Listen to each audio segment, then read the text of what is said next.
Hi, I'm Josie Schaefer, Director of the Center for Public Affairs Research, and I am so excited to be with Carol Miller, Data Dissemination Specialist for the U.S. Census Bureau, to talk a little follow-up on our data and research series for community impact.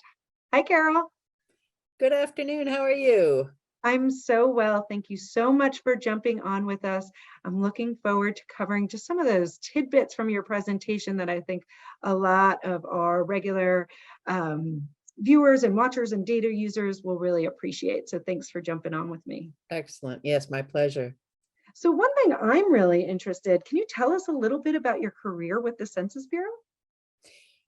It's been good. I started in 2008 as a clerk for the 2010 census and toured around the country quite a bit. I'm in the Denver region, which includes everything from Montana and the Dakotas, right on down the Rocky Mountain in the middle of the country to Arizona, New Mexico, and Texas. So there's 12 states right there that I got to tour quite a bit of. After that, I stayed on. I did some recruiting, joined the American Community Survey, the Survey of Income Program Participation, and the American Housing Survey as well. I joined the Data Dissemination branch, Data Dissemination and Training branch in 2014. And my current role allows me to educate the public on the availability, extraction, and the usage of a variety of data on the Census Bureau's website. I think that's something that I spend a lot of time talking to people about. There's so many survey programs. There's so many statistical programs, right? I don't even know that I know them all. And so it's really cool that you've gotten to be a part of several different data products from the Census Bureau. Yeah, it's fun learning really, all the new things that are coming out. yeah, absolutely. Anything over your tenure that you're just like, wow, I'm so excited about something I've seen at the Census Bureau or even where the Census Bureau is going? I'm very encouraged lately.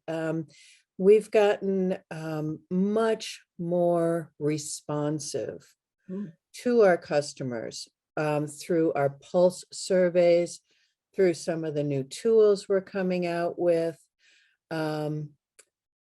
through our petitioning for feedback, like on the 2030 census. We've never asked the public what they wanted to do in the next. And you are already on it. I know you were. We do now, yes. And all of our tools have feedback buttons, and we're constantly improving those tools, catering to what the customer wants. And that is so encouraging, just to make the data alive for the people using it. I think that's cool too. I've been in this role 4 years and I've seen a change, right? And what's available and new tools, right? Data.census.gov rolled out while I was here. So obviously I saw a big one, but I've seen a lot more interaction, getting tons of emails all the time, product updates, here's what's going on, seeing a lot more visualization. So I think it's really fun, very encouraging. A lot more interactive, a lot more visual. Yeah, making it easy for folks. Speaking of easy, one of the questions I had was about Community Explorer. Why was Community Explorer created, and when do you think people should use that tool over, say, like a quick fax or getting on data.census.gov or something like that? I'm really excited about this new tool. Quick fax is great for fast info. You can go there. I just learned that my friend is moving to a brand new environment, going to school in a different state. And I went to QuickFacts to find out things like median rent, housing costs, age of persons in that community, and internet connectivity. So it's really good for fast information. But My Community Explorer, one of our brand newest tools, it was designed to help users identify underserved communities. It's it was the president signed an executive order. It's number 13985 on diversity, equity, inclusion, and accessibility. So what My Community Explorer does is kind of give you a preview of what this community looks like in case there's a disaster.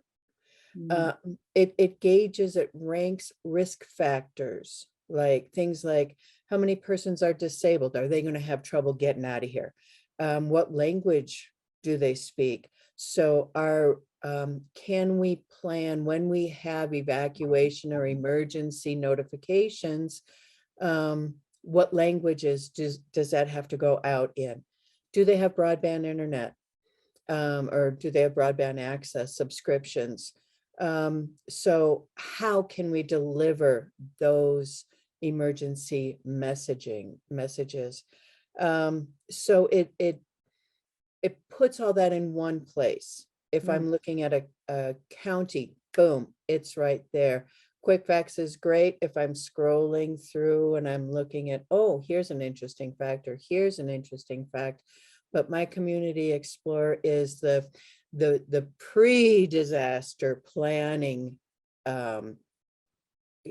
tool that we've created for this equity initiative that the president has issued.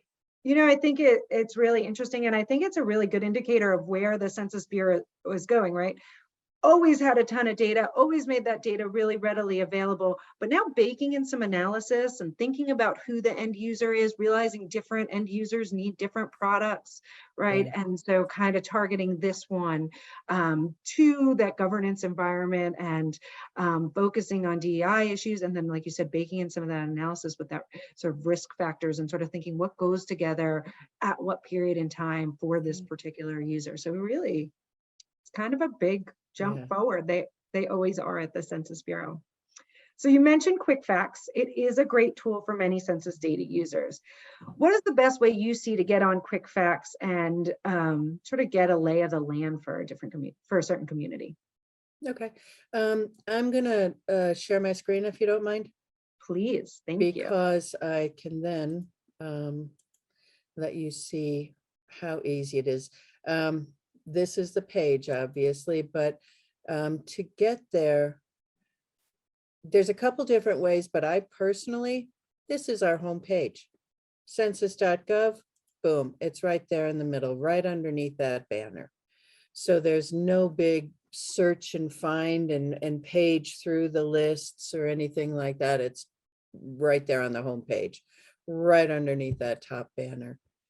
And it always starts with the United States geography and all that whole list of data going down. But today I learned my friend was moving to a little place called Murfreesboro.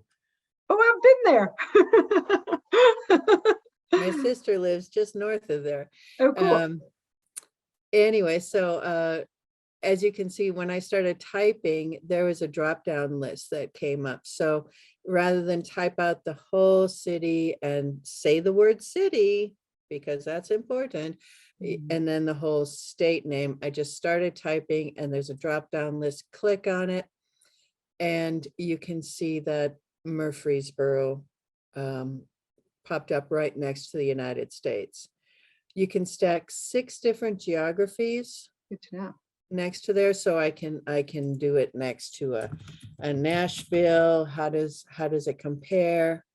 And here it's Nashville Davidson Metropolitan Government of Tennessee, or Nashville Town.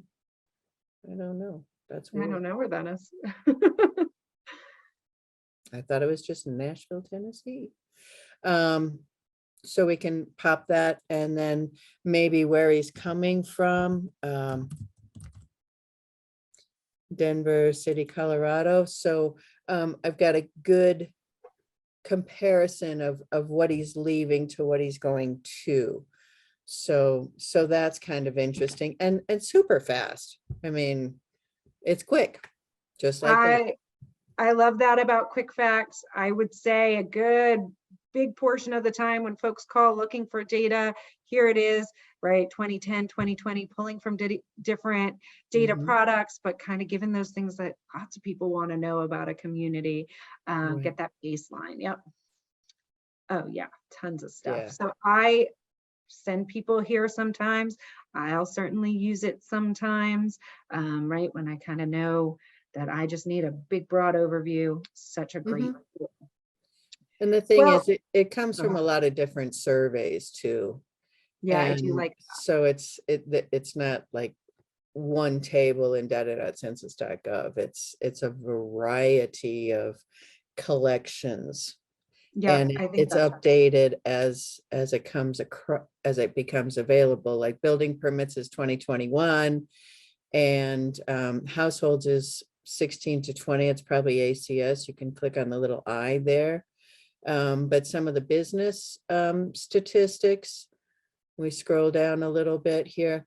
These are coming from 2020. This is 2017 data.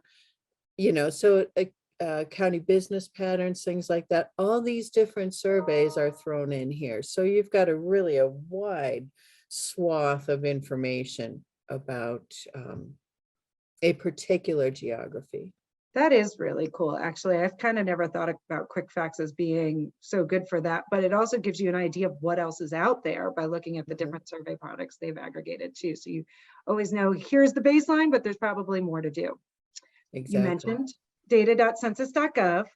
I think it has made data access so much easier.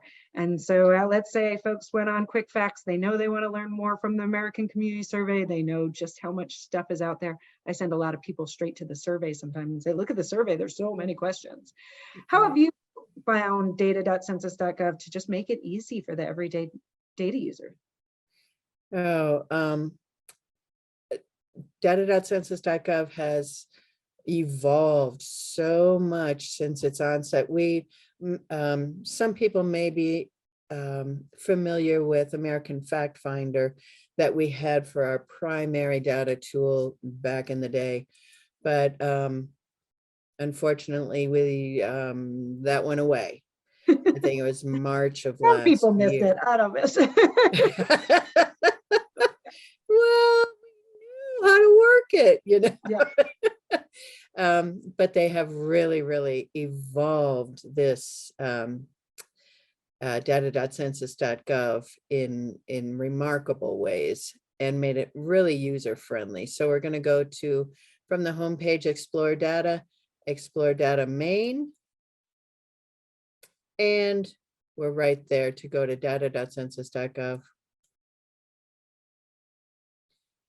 And that page, you can see this little microphone here. They've made it voice activated, which So I think cool. is super cool. I don't trust it yet, because I'm old and this is new, and it'll take me time, but I'll love it. I know that. You can say things like Hispanics, Scottsbluff, Nebraska, and it'll give you a 178 tables. It really will. Just You got like to that. dig around still, but it is really Um, cool to just get there. but I do like the advanced search better because there are all these different filters for it, and it's pretty self-explanatory. I always start with geography. I have a geographer that likes to start with the year of of output, because that might Yeah. curtail a lot of the information available. So, you're filtering your searches right away. I start with geography because I think everything in the Census Bureau is based on geography. So, And you had a great slide about that geography. So I'm glad that's in that and folks can access it to, I don't think we sort of think how we live is a geography, but Census Bureau has its own and we need to think about those too, right? yeah, Yeah. it's true. A lot of people I know have called up and say, what about my zip code? Can I get data for my zip code? Sure. I want to give our listeners just a little caveat about zip codes. The United States Postal Service actually sets the boundaries for zip codes. and they change them based on closing offices or population growth, etc. We change our geography, our census tracts according to population as well. But the tract itself remains the same. We may subdivide it a couple of times, but the original tract information that geography will remain the same.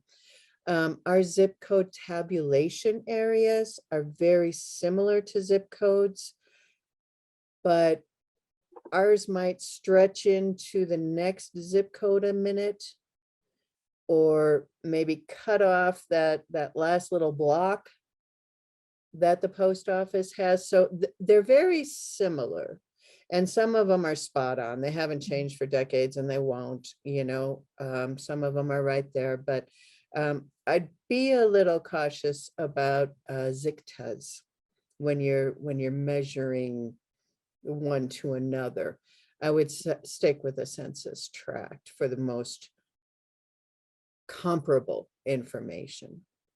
Really great point. Thank you for that, because I think I missed that. I rely on it so much that sometimes I'm like, sure, it's fine. I don't always double check.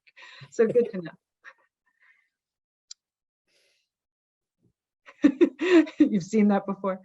Oh, yes, yes. You fall into habits and they stay there. Yep.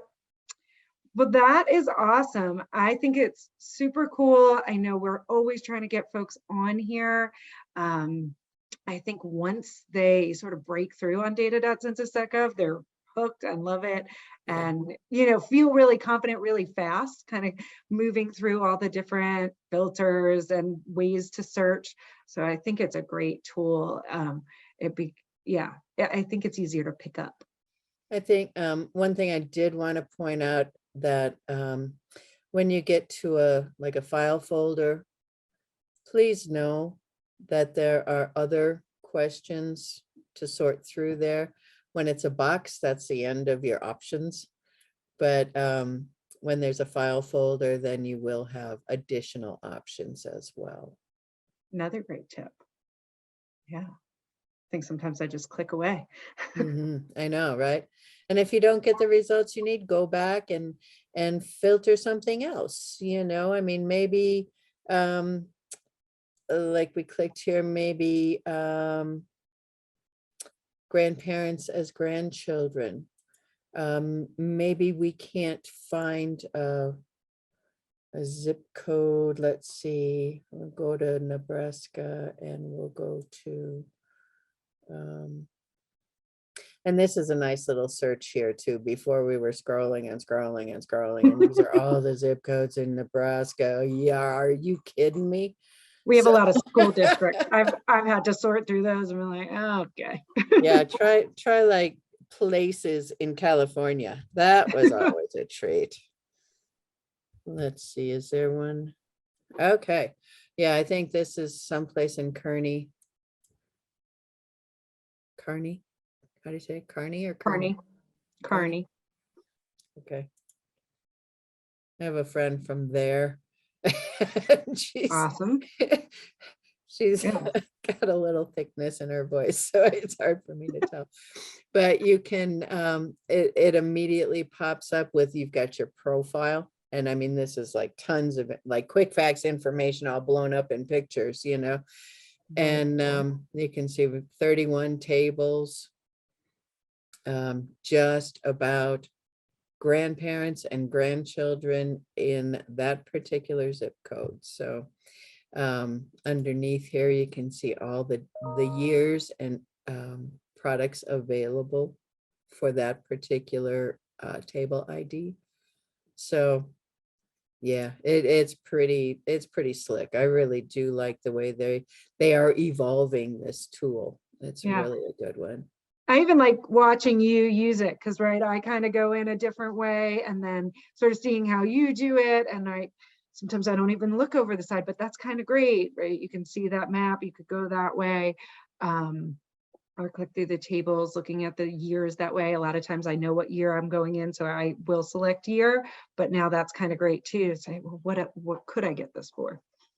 Really then great. notice that we have two parameters already set. If we want to go in and make, say, employment, how many grandparents are in the employment, are in the workforce?